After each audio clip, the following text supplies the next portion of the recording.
and welcome to MandoBug Crafts, episode 46. What's up? I'm MandoBug, but you can call me Amanda if you want. You can find me pretty much everywhere on the web as MandoBug, like Ravelry and Instagram. And we have a group on Ravelry called MandoBug Crafts where you can join to chat, introduce yourself, and participate in the craft-alongs. So I'd like to say a big thank you to the returning viewers for always coming back, and welcome new viewers. Thanks for giving me a chance. Alright, so starting the show out with something I've learned. This week I have a tip for spinners. So you probably already know this or do this, but I knew about it, I just never did it. So I went to Target in their school supplies section and like office supplies section, and I got a bundle of these. Hold on a second. Sorry about that. Anyways, I got these. They're just little tags with some cotton string attached to them with knots on the end, and I've been using those to go back and label all of my hand spun. So normally what I'll do is I'll make a hand spun yarn page on Ravelry, and that's where I'll put the information in about how many ounces and how many yards each skein is. But it is nice to label each skein individually. For when I go check my stash, I don't have to log into Ravelry. I can just look at this yarn and be like, okay, what was this? How much was on here? Kind of a thing. And also, because my Ashford Traveler has smaller bobbins, it doesn't hold a whole 4 ounces. So I usually get 2 skeins out of a 4-ounce braid, which is a common sold size. So sometimes I don't know which skein was which one, and not that it super matters, but it kind of does. So it's nice to label which skein exactly has, 20 extra yards or so. Chester, don't nudge the camera. Come here, kitty. Yeah. Chester wants to say hi. Or he might lay down, I'm not sure. But I don't want him nudging the camera and knocking it around. Oh, kitty. I love his spots. Spots and stripes. You are a beautiful kitty. Okay, so with that, I was going to go ahead and show you guys my finished objects, which were spinning related, which I've tagged. So you can see my little tags on here. So now I know that this one that I spun up, this was some of the domestic wool that I got with my wheel from Wonderwood Farm. And it's 1.4 ounces and 56 yards, about a worsted weight. So, I gotta love these tags. And this was some of the wool that I turned into Rolags. So I finished that one, and then I also finished some more Rolags I made out of the same wool from the same place. And this was 1.5 ounces, 61 yards. So still about a worsted weight. The colors are very pale. They're like pale green, pale blue, and like a silvery gray. And this, these Rolags that I made, I actually tried to do striping Rolags that were repeated. Chester. Sorry if that's noisy, guys. He's getting in the window, and I think he's good now. He's good now. But yeah, I realized making these that, like, I took a class on Rolags, and they were saying how if you want to keep a self-striping sequence in a Rolag, when you go to roll them off, leave just a little bit at the top so you know where to relay those colors. But also, you should probably weigh your fiber so that you're putting the same amount of fiber of each color on there, so that you end up with about the same amount of yardage if you spun it evenly. Because I don't think my stripes are going to end up even, because I didn't weigh how much fiber I was putting in each striping section. I just measured the width of it. So, but I don't know. I'm pretty happy with it. And then I also finished this, which is more Wonderwood farm domestic wool from my wheel that I dyed up, made into Rolags. And this is 1.75 ounces, 70 yards, so worsted weight-ish again. I've been trying to spin up all of the domestic wool into a worsted weight. I'm not really sure what I'm going to do with them yet. It's not next to skin soft, so I've just kind of been trying to keep them an even weight in case I decide to work with them all together. And this was some Rolags that had just a hint of orange in them, and they match a skein that I've previously spun. Same wool, same dyed, except for when I blended these Rolags, I blended more orange into them, and on these ones I ran out of orange. So, so those match really well, and I might use them together to do something, but again, I don't know what. So, that's all my spinning for the week. I don't like spinning that wool because it's not soft, but I really like, but I knew I needed to spin up those Rolags because they were practice Rolags, and I needed to see how they spun in order to see how well I was making Rolags. Yeah, I like spinning worsted weight because it's quick. I like the speed of spinning a worsted weight yarn. So, oh, and those were all chain plied. I usually chain ply my stuff. So, yeah. Moving on to works in progress. This guy, always with this guy. It's getting frustrating, but I keep making progress. So this is Princess and the Pea by Lily Go. And here's some progress, right? So this, I'm just showing you the middle of this shawl. Obviously, because there's a bunch over here and a bunch over here. This is a very large shawl. I'm going to probably end up using almost all of my 800 yards that I bought for the project. So, but you can see it's a gorgeous pattern. The yellow marker is where I was when I last recorded a little over a week ago, and I've now started making what's going to be the leaves, and they're absolutely gorgeous. But I don't know if you can tell if I get really close. There are a lot of twisted stitches, and they switch places with each other, which is technically a cable. It's only like cabling 2 stitches, but it slows you down so much. And the twisted stitches means I'm doing a lot of purling through the back loop, or slipping stitches as if to purl through the back loop. If I never have to do that again, I will be happy. I'm so tired of doing that. It's so repetitive with this pattern, but I really love how it looks. So I can't complain too much, but it makes me not want to work on it as much. But I'm chugging along, man. I am. I just need to not lose my motivation to work on this. So that is being knit up. That's okay. So Princess and the Pea is a paid for pattern, and I'm knitting it on US size 4, I think. Yep, US 4 with Dreamin' Color Smushy with Cashmere in the Humdrum colorway. And this is just one of my bags I sewed myself. The Open Wide Zipper Pouch by Noodlehead. And then I cast on a new shawl. So if you follow me on Instagram, you might have seen my big old box of what I ordered from Eat Sleep Knit. And I went a little crazy. I think you gotta do that every once in a while. But they had 50% off on some of their discontinued colorways, and that's where I was like, oh, I'll take that and that and that.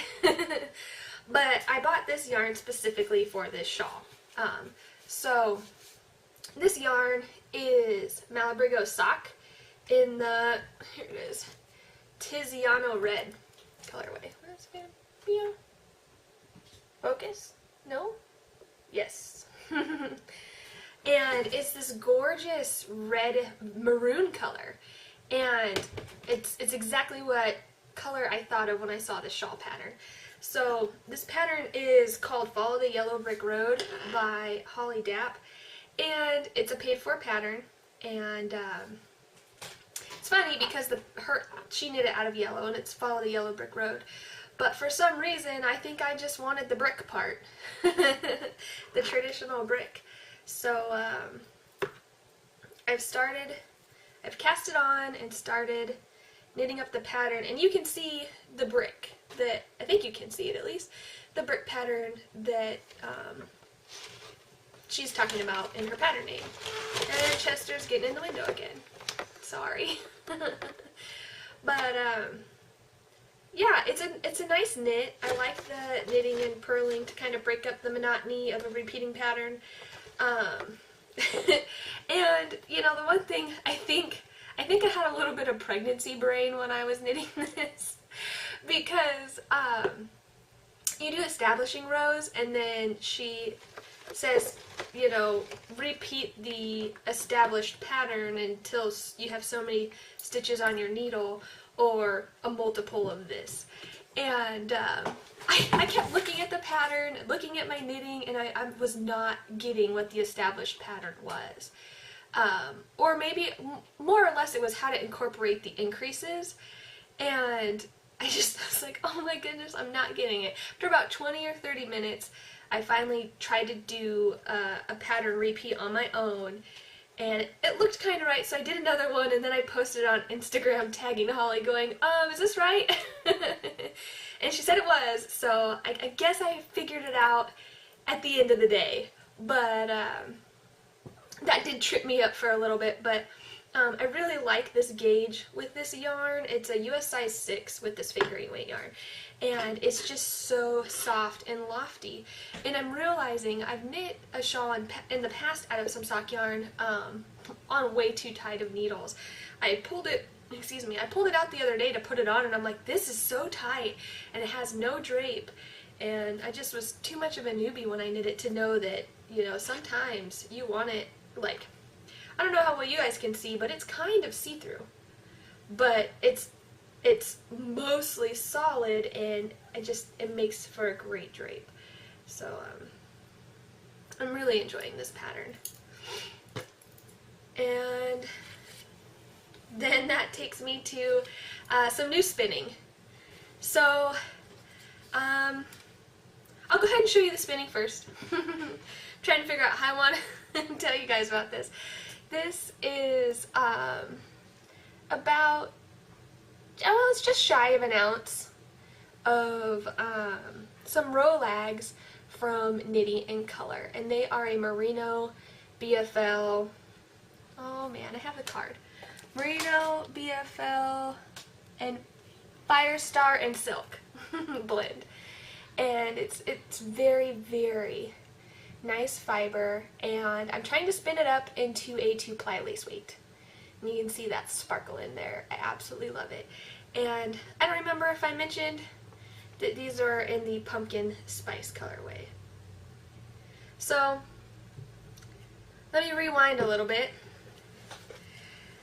I was on Instagram, and as great as of enabling media, social media that it is, I was seeing people posting about a fiber festival called SAF, and I'd never heard of it before, but it starts with an S, and I was like, does that stand for South?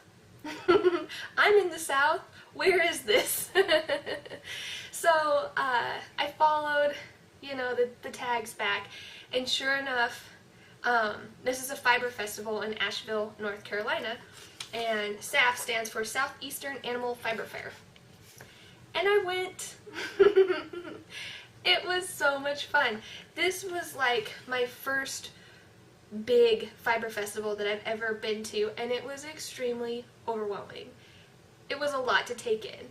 And so I texted Lindsay, and I was like, hey, you want to go on a 3-hour road trip today or tomorrow or the next day? And luckily she was able to come with me on Sunday. And so we drove up there, and like I said, it was extremely overwhelming. There were sheep, and there were alpaca and goats, and there were 3 buildings, one for classes. It was like an arena full of vendors, and then there was another building that was smaller, but also full of vendors. And so we just kind of walked around, we had some soup for lunch there, and of course we bought goodies. So that's where these Rolags came from. So protect your ears. I'm about to grab some fiber in bags, so it's going to be loud. So one of the first booths that I stopped at was Knitty in Color, and I have some of her fiber that I bought offline, and I absolutely loved it. And her booth at the festival was, oh, I could have bought the entire thing. I mean, I couldn't afford the entire thing, but I wanted everything in the booth. Okay, I'll show you the first thing that I saw that I wanted was this braid. So, actually, and I'm going to take this braid out of the bag so that you can see it better because the light. But this is Pumpkin Fire, a gradient from Knitty in Color. It's 4 ounces of merino silk 80/20. And, oh, you guys, she had a bunch of fall and orange colorways. I mean, look at that gradient. Gorgeous. Absolutely gorgeous. She had a bunch of fall colorways, and so of course I was immediately drawn to the orange, but this one caught my eye. And so as I was staring at this one going, ooh, I have to have this.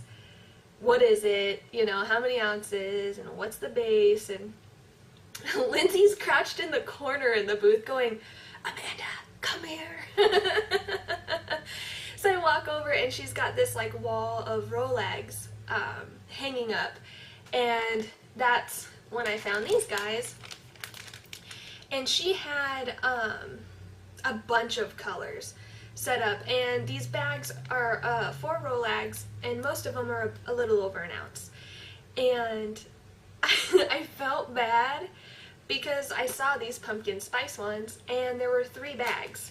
And I saw in the first one there was 1.2 ounces, and then the second bag there was 1.2 ounces. And I was like, well, if I'm gonna get them, I need to get enough that I can make something with it. So I grabbed the only 3 left. It's like, well, I'm gonna buy you out of your orange Rolags right now. But they're so soft, and I didn't check the 3rd bag at the festival, so I was like, well, 3.6 ounces. I've had that amount in fiber before, which I spun into a lace weight and knit into a lace shawl. So with 3.6 ounces, I could do that again. Well, one of these is actually 1.4, which gives me a whole even 4 ounces. So I didn't need to stretch it out into lace weight, but I already started anyways. And I mean, this is gonna make a gorgeous lace shawl. You know that, right? So I already broke into my first bag. It's gone. And this is the last one in the first bag, and then I have these 2. So I couldn't resist myself in the Knitty in Color booth. And there were so many vendors, it was overwhelming, and of course I wanted to be able to support everybody, but that's really not in my budget. So I had to stick to what I absolutely favorited the most. So we kept walking, and we walked around the corner, and this lovely woman goes, hey, do you want a fiber sample? Yes. So she hands us this little bit of fiber that she pulls off of a braid, and this is so soft, so soft. So of course we immediately are like, what is this? Where are you selling it in your booth? And so I picked up a braid of this actual fiber, and this fiber base I've spun before. This was the fiber base that Lindsay had picked up from me from Stitches South that Gail's art had dyed up in a different colorway. But I really, really like this blend of fiber. So I grabbed this braid. Of course it's orange too, you know. I'm lucky that this festival is in fall because people dye up fall colorways for the season, and I get to go, oh my god, give me all the orange. So this braid of fiber, here I have her card, is from Euphoric Fibers. There we go. And they have a website and a group on Ravelry.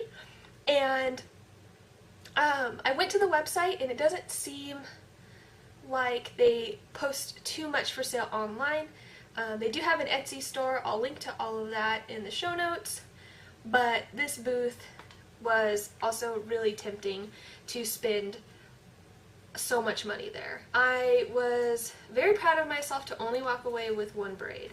So this braid is superwash, merino, nylon, and bamboo. And it's a 60-30-10.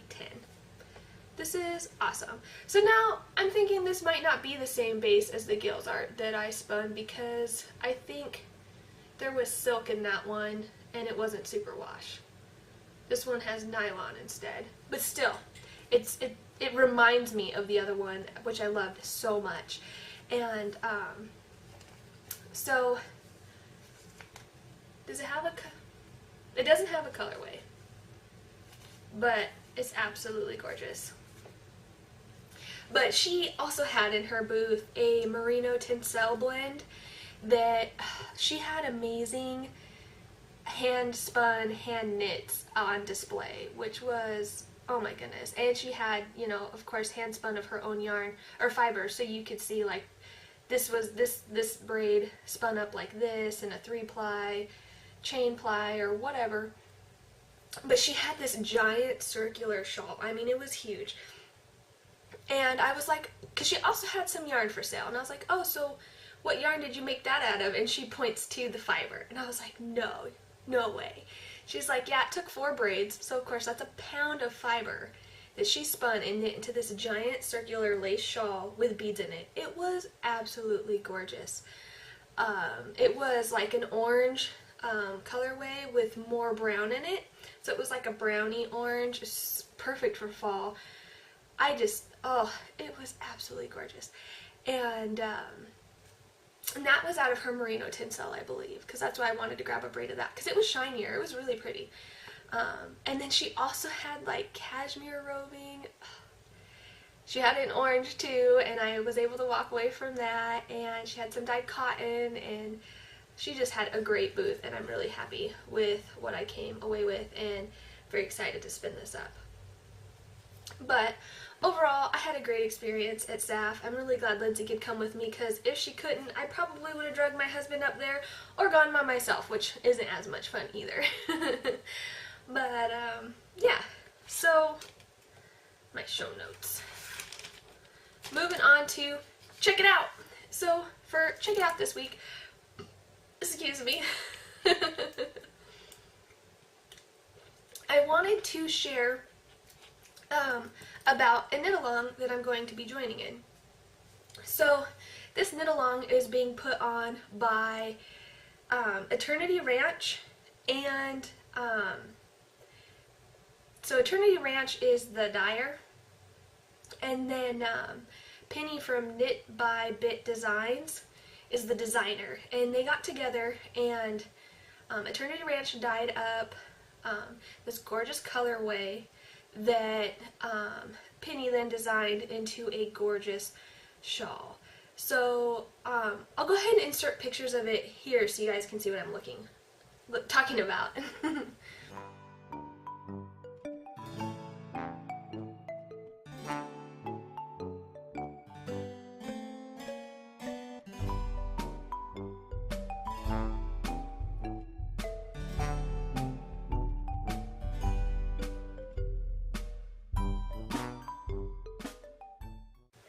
So that gorgeous shawl was designed from an inspirational story. So the shawl is called Sarah's Story. I read a little bit about it. I'm really interested because there's some YouTube videos on the link to the story that I'd like to watch, but it's an inspirational story about the power of being able to forgive, just forgiveness when forgiveness seems impossible. So, I'm going to start that pattern. So they are hosting a knit-along in both of their groups, I believe, and it starts October 27th, which, if I upload this video today, is today. And it runs through the end of November, so November 30th. And So there's prizes for those if you join along and knit along in the time frame. You don't have to use the yarn from the kit to enter their knit along, but you saw the color, right? I couldn't resist it, and I bought the yarn for the kit that's recommended for the pattern. So she has kits, Eternity Ranch has kits available in her Etsy shop, which are, I believe, a little discounted for the yarn and the pattern together. And those are made to order now since the knit along has pretty much already started, and so they won't ship out right away, but that's fine. I'm not really interested in being able to compete for prizes. I just want to be able to knit along, whether I finish on time or not. But if you do want to knit along and you already have some yarn in mind, you can go ahead and cast on and start enjoying along. So I'm going to be starting that as soon as the yarn comes in. I think it'll be in a week or so. So yeah, I'm looking forward to that. And then, so moving on to current events. So I'm hosting in my group a knit with your hand spun along, or crochet, or what, it's craft with your hand spun really. And so what I've been working on for that is, well, I finished one of them. So I finished this hat. This hat is the 2x2 ribbed for his pleasure hat. I don't know if you can see it or if I'm too far away. But this hat was some hand spun that I spun up out of a braid of fiber from Knitty & Color. It was Falkland in her Sleepy Hollow colorway, and I did a fractal spin on it. So you get these nice dirty stripes, and my husband's already worn this hat out hunting. He went out hunting yesterday and got to keep his ears warm because it is getting colder in the mornings now. We'll drop down into the 50s, so that's an improvement, right?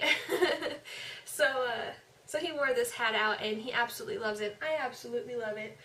And fortunately, I have enough to make another one. So to finish the decreases on this hat, I just dipped into my second skein, barely. So excuse me, you can see there's barely any missing, and I've already started the second one. And of course, it's going to look differently than this one. It's going to be about the same colors, but the stripes are going to be completely random. So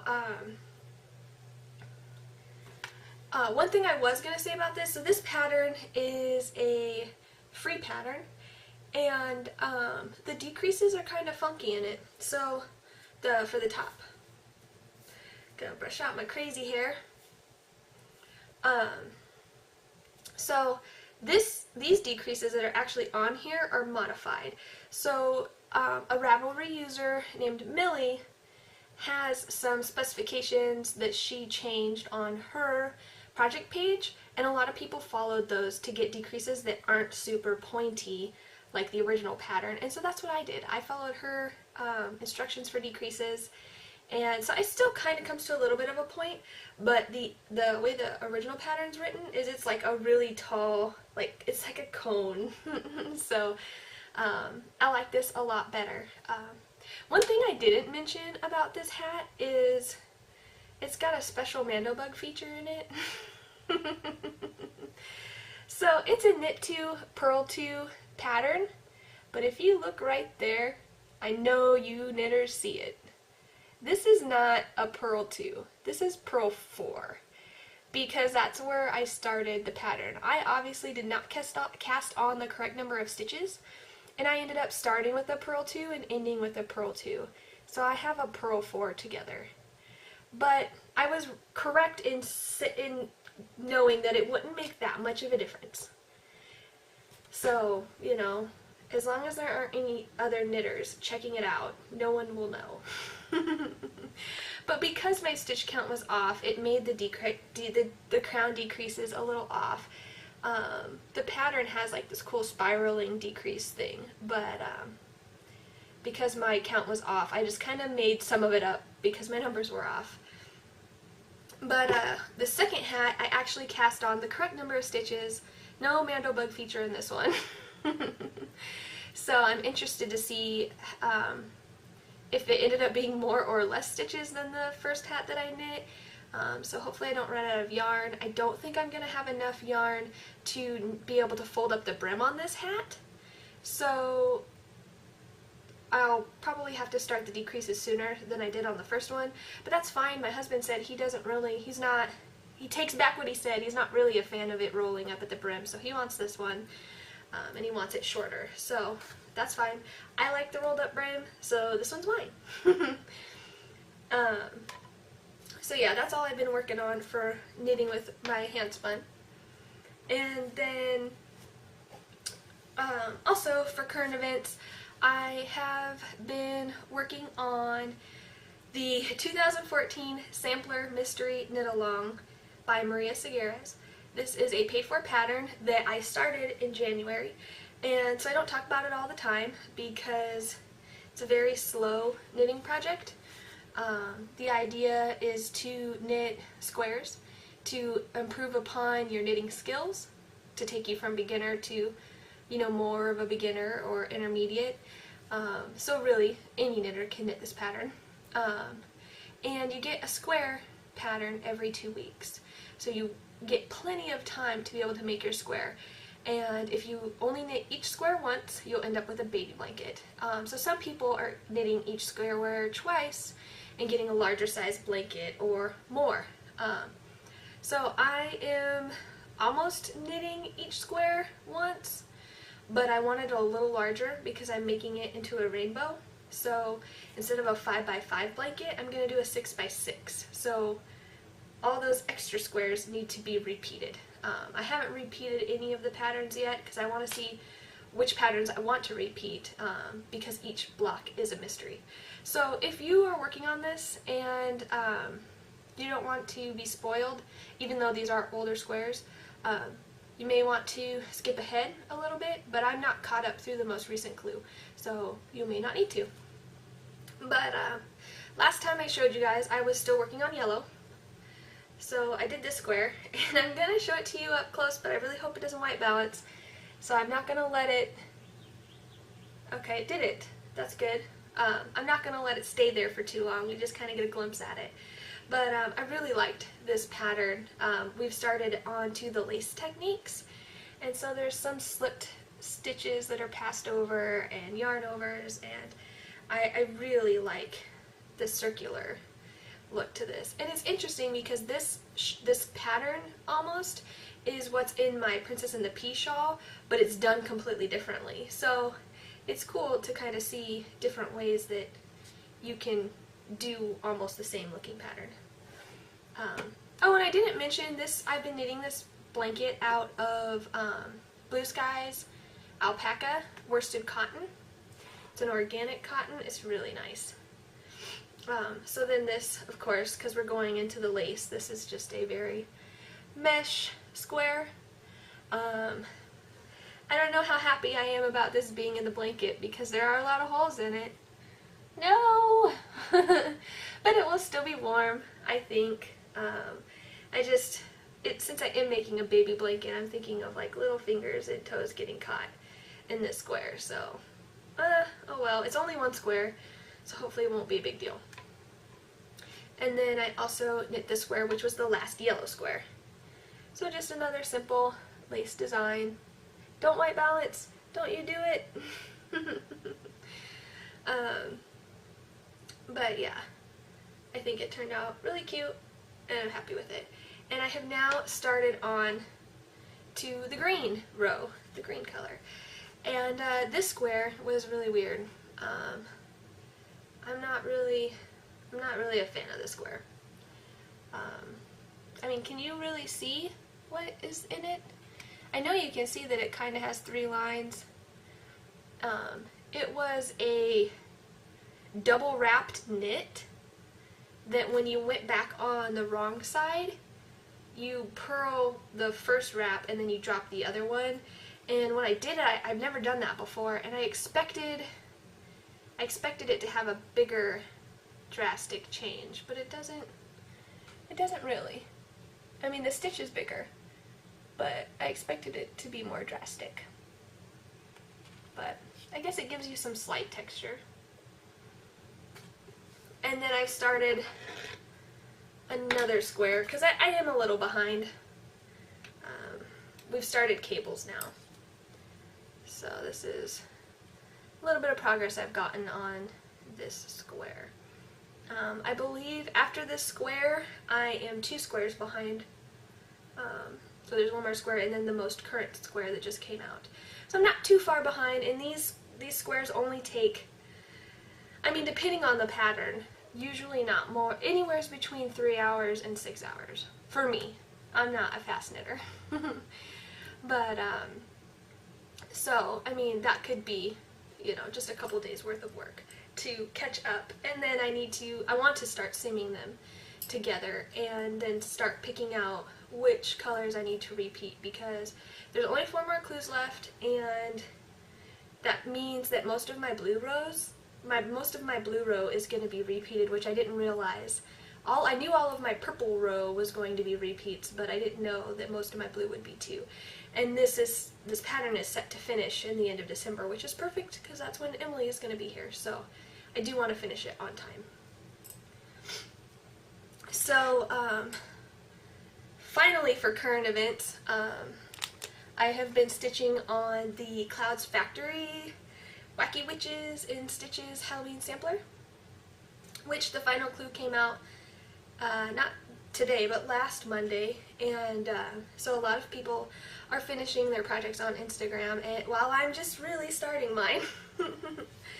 But I finished I showed you guys last week, I finished the border, so now I have put in those lines that I was telling you about.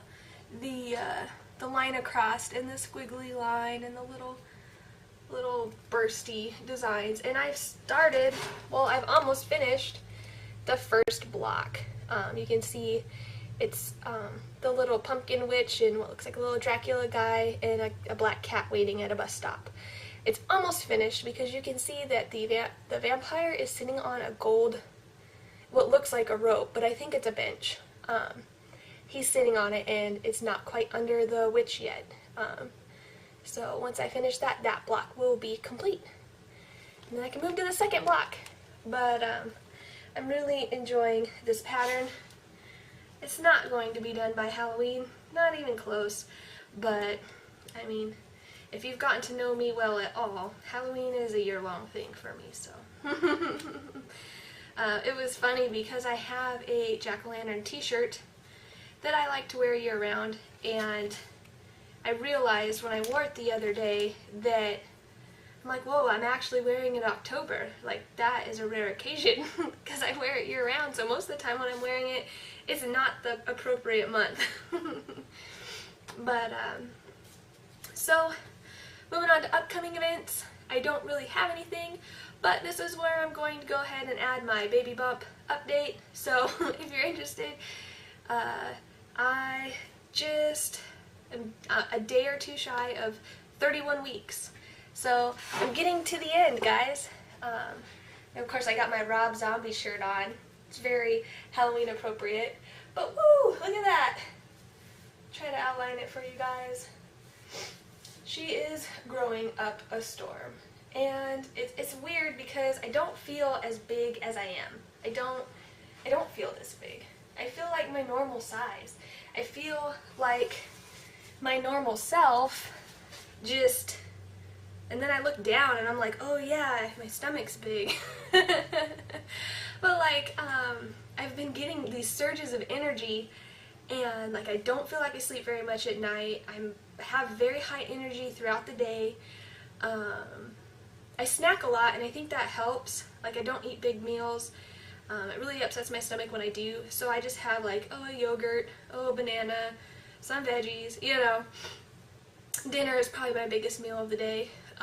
And I've been having, maybe it's my Wheaties for breakfast. I've been having Wheaties almost every morning for breakfast. Maybe that's where the energy is coming from. But, like, I feel really good, and I'm really surprised. You know, this is our first child, so I've never been pregnant. Well, okay, I was pregnant before, but I lost that one, so that one didn't last very long. But, so this is my first full-term pregnancy, and I guess just the people who have complaints complain a lot about it, because that's what I always thought, that I thought I would be miserable by now.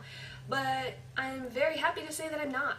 It's very exciting. I mean, my hands have swollen a little bit. I don't know if you've noticed, but my wedding band doesn't fit anymore, so I've had to take that off. But my feet, they'll only swell occasionally, and they haven't grown too much, so I still fit into my work shoes and all of my other shoes pretty much. And as long as I don't stand for too long or sit for too long, I won't swell. So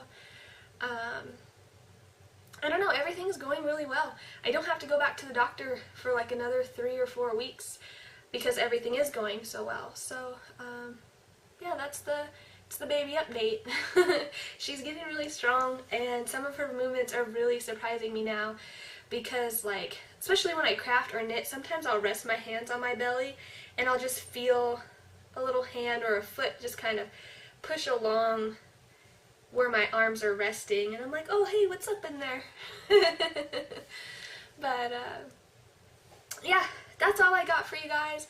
So yeah, I will talk to you guys in probably about a week. Until then, I hope you guys are crafting up a storm and making awesome things and loving what you make, and feel free to share them with me in the group or leave comments on the YouTube channel or whatever, and I will see you guys later. Bye!